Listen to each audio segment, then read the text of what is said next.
नमस्कार, TV9 मराठीमध्ये आपल्या सगळ्यांचं स्वागत। मी निखिला। पाहतोय देश महाराष्ट्र आणि आताची सगळ्यात मोठी बातमी, विजय शिवतारे दौंडमधून परतले आहेत। अर्धवट दौरा सोडून ते पुण्याकडे रवाना झालेले आहेत। शिवतारे यांनी काल मुख्यमंत्र्यांची देखील भेट घेतली होती आणि आपण लोकसभा लढवण्यावर ठाम असल्याचं त्यांनी म्हटलं होतं। त्यानंतर शिवतारे यांनी बारामती आणि परिसरामध्ये आपले दौरे सुरू केले होते। बारामतीमध्ये देखील ते गेले होते, त्यानंतर दौंडमध्ये देखील ते गेले होते। दौंडमध्ये त्यांनी इथल्या लोकांशी संवादही साधलेला आहे। मात्र हा दौरा अर्धवट टाकून शिवतारे पुन्हा एकदा आता पुण्याकडे रवाना झाले आहेत। शिवतारे यांनी काल मुख्यमंत्र्यांची भेट घेतली होती, त्यानंतर सुद्धा आपण लोकसभा लढवणार यावर ते ठाम होते। बारामतीमधून मला एकदा संधी द्या असं शिवतारे यांनी बारामतीकरांना म्हटलं होतं। त्यानंतर दौंडचा दौरा अर्धवट सोडून आता शिवतारे पुण्याकडे रवाना झाले। दौंडमध्ये असेपर्यंत शिवतारे यांनी आपण लोकसभा लढवण्यावर ठाम असल्याचं म्हटलं होतं। पत्नी आहे म्हणून मत द्यायचा का असा सवाल त्यांनी केला।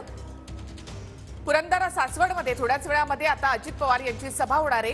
पुरंदर सासवडमध्ये अजित पवारांचं असं जंगी स्वागत करण्यात आलं। जेसीबीना फुलांचा वर्षाव करत या ठिकाणी अजित पवारांचं स्वागत करण्यात आलेलं आहे।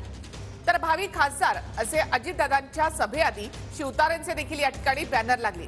एका बाजूला अजित पवारांचे बॅनर तर दुसऱ्या बाजूला शिवतारेंचे माजी भावी खासदार असे बॅनर लागलेले पाहायला मिळाले। तर दौंडमध्ये सुद्धा शिवतारेंचा दौरा सुरू होता। अपक्ष लढवण्यावर आपण ठाम असल्याचं त्यांनी म्हटलं होतं। मात्र आता हा दौरा अर्धवट सोडून शिवतारे पुण्याकडे रवाना झाले।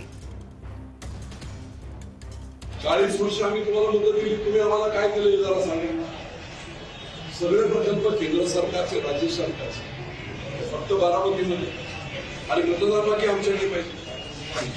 आणि म्हणून आता वेळ आलेली आहे, सर्वांनी जागरूकता जास्त राहिलं ते सगळ्यांना सगळं पाहिजे। गेल्या 4-5 दिवस टीव्हीवर आपण सगळं पाहिजे। तो हा मतदारसंघ म्हणजे काय पवारांचं सातबार नाही।